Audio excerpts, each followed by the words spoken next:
The way enslaved Africans were transported across the Atlantic Ocean during the Transatlantic Slave Trade was one of the most brutal and inhumane aspects of human history.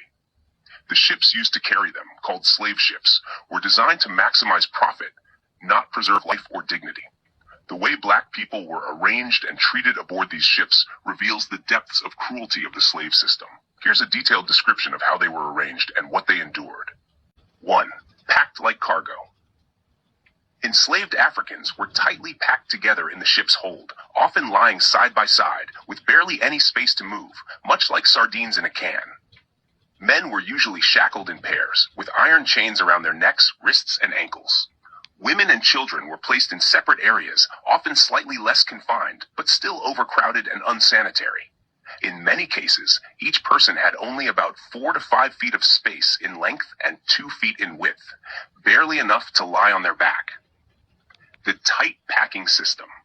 Slave traders developed what they called the tight packing method, cramming as many people as possible into the ship to increase profits, even though they knew many would die during the voyage.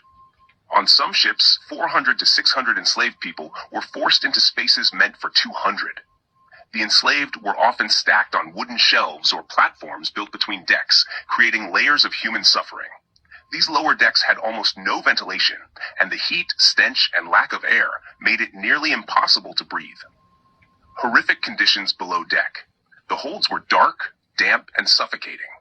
Buckets were used as toilets, and when they overflowed, the waste ran through the space where the people lay.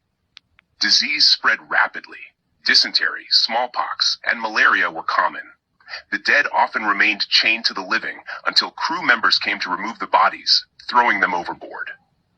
4. Physical and psychological torture.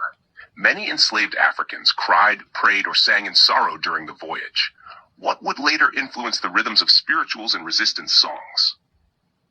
Some attempted to revolt, others chose death over bondage, jumping into the sea when possible. Women were often subjected to sexual abuse by the ship's crew.